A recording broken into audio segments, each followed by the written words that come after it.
In this video, we will review the topic of ions, paramagnetic and diamagnetic species. We will also go over some of the most important ions you need to know for the MCAT. Ions are covered across a broad range of topics on the MCAT, and a good understanding of them is very much essential. Before defining ions, let's first review what a neutral atom is. A neutral atom has equal numbers of positively charged protons and negatively charged electrons, resulting in no net charge. For example, a lithium 7 atom, as shown on this slide, contains 3 protons and 3 electrons. The protons are shown in yellow and the electrons are shown in blue. Because the number of protons equals the number of electrons, the lithium atom is electrically neutral. This principle applies to all elements in their neutral atomic form.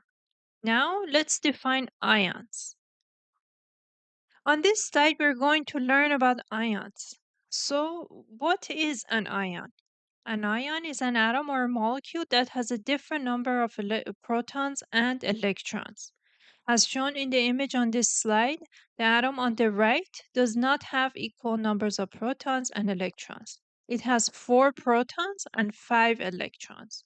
Therefore, it is called an anion because it has gained one extra electron.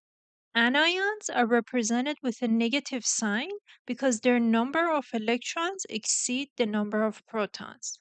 In contrast, the atom on the left has 4 protons in its nucleus and 3 electrons surrounding the nucleus. Because it has lost one electron, it is called a cation. Cations are represented with a positive sign because their number of protons exceed the number of electrons.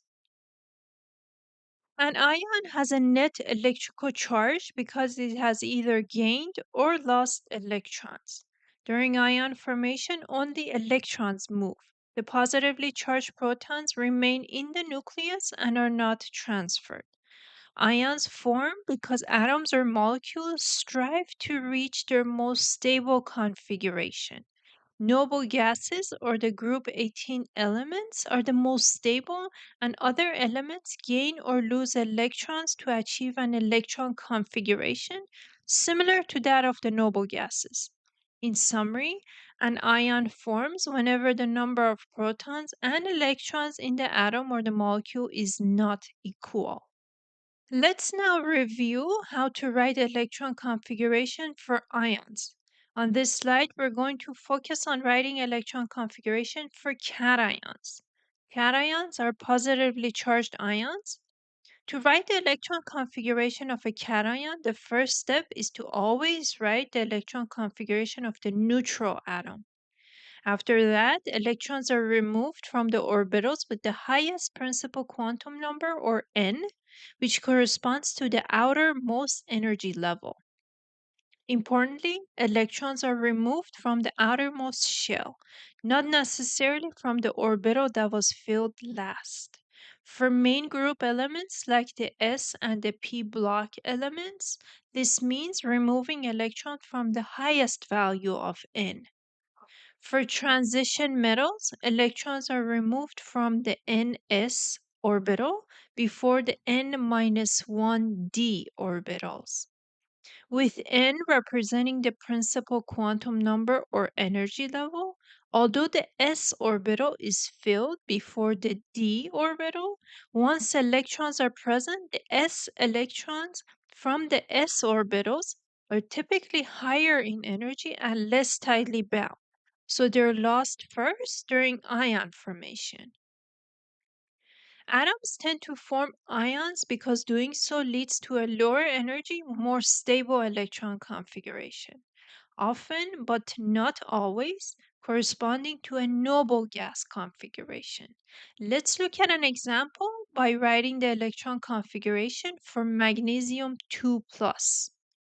As shown on the lower left side, first we start by writing the electron configuration of neutral magnesium, which is 1s2, 2s2, 2p6, 3s2.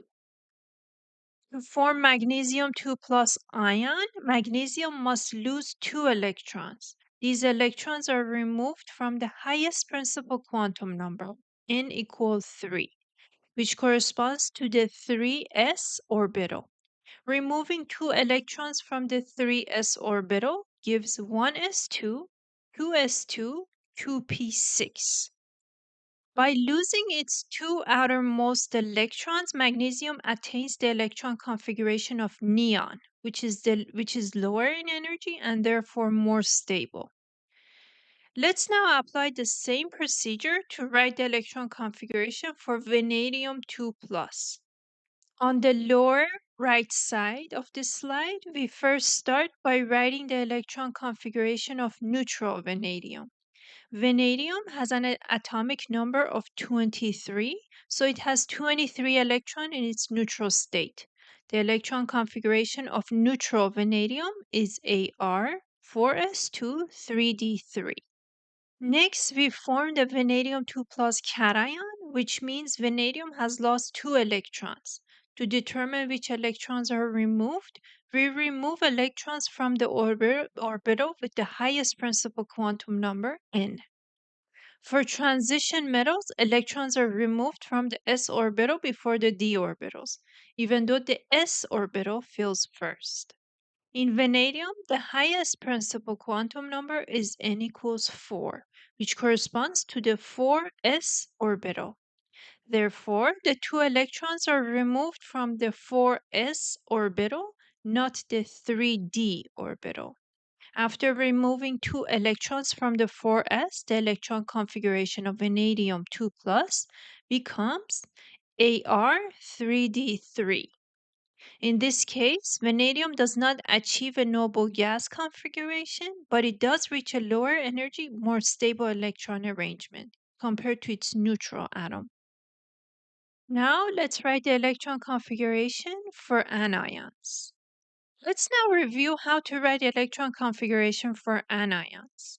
Anions are negatively charged ions formed when an atom gains one or more electrons. As a result, anions have more electrons than protons.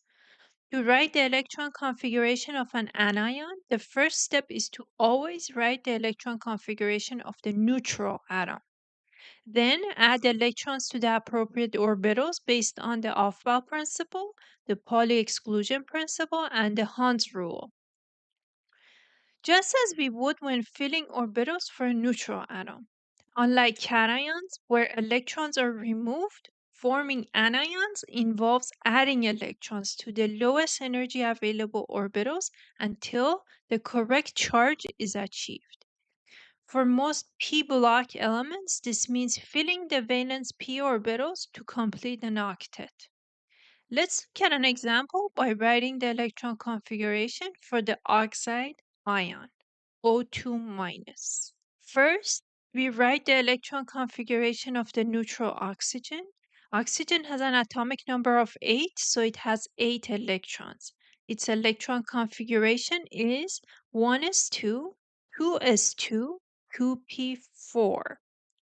Next, we form the O2- anion, which means oxygen gains two extra electrons. These electrons are added to the lowest energy available orbitals, which are the 2p orbitals.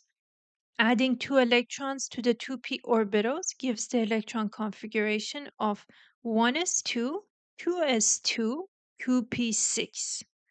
By gaining two electrons, oxygen now has a full valence shell and achieves the electron configuration of neon, which is lower in energy and more stable. Now, let's review some of the most important ions for the MCAT. Here is a representation of the major ions that are important for the MCAT. You should become familiar with these ions. We will revisit them frequently and apply them in a variety of biological and chemical contexts as we move forward. So, sodium, which is Na plus, is the main extracellular cation. It plays a key role in nerve impulse transmission, osmotic balance, and secondary active transport, especially through sodium dependent transporters. The next one is potassium, K plus. That's the main intracellular cation. It is essential for maintaining the resting membrane potential of cells and is critical for nerve signaling and muscle function. The third one is calcium Ca2+.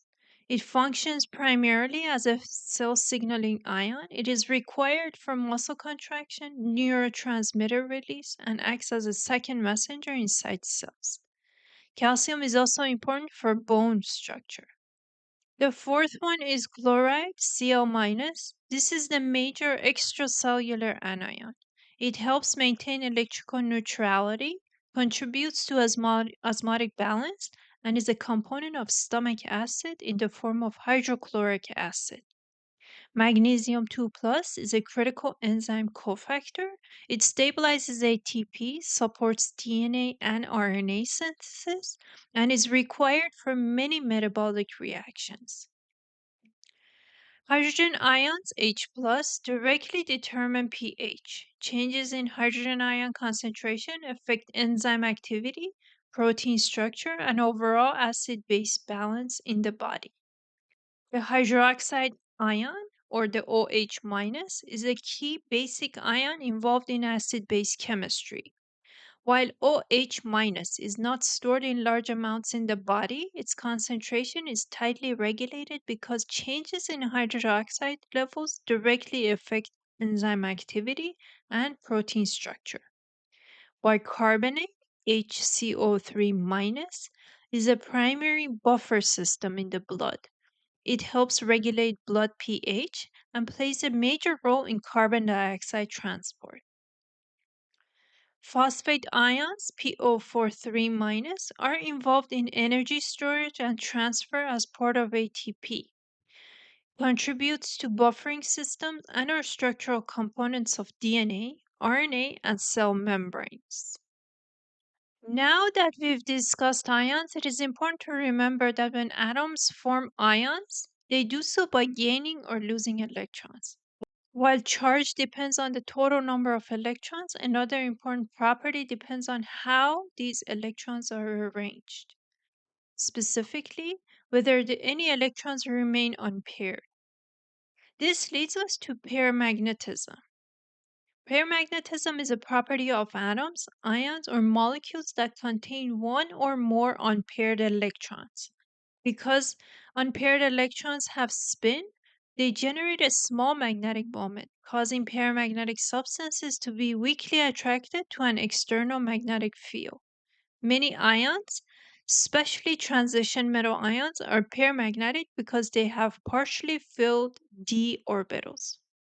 For example, ions such as Fe2 plus, Fe3 plus, and copper 2 plus contain unpaired electrons and are therefore paramagnetic. For the MCAT, the key takeaway is that paramagnetism depends on electron configuration, not charge. Anytime you see unpaired electrons, whether in atoms, ions, or molecules, you should immediately think paramagnetism. While paramagnetism depends on the presence of unpaired electrons, diamagnetism occurs in substances where all electrons are paired. In these cases, the magnetic effects of the paired electrons cancel each other out, and the substance is weakly repelled by an external magnetic field. Diamagnetic behavior is seen in many atoms, ions, and molecules with completely filled electron shells. For example, N2 and zinc and the noble gases are all diamagnetic. Unlike paramagnetic substances, diamagnetic material do not retain magnetism once the external field is removed. For the MCAT, the key concept is simple. Paired electrons are diamagnetic, while unpaired electrons are paramagnetic. Whenever you're analyzing electron configuration, this is a testable distinction. Remember, this property is about electron arrangement, not charge. Even an ion can be diamagnetic if all of its electrons are paired, like the ion zinc 2 plus. A great mnemonic to remember for diamagnetism is that di means two, and that means they're all paired. If they're paired, that means they're happy together. and then they are weakly repelled by an external magnetic field. I hope you were able to learn something valuable from this video. If you like the content of this video and would like to see more videos like this in the future, subscribe and hit the notification bell. Thank you very much for watching and best of luck to you.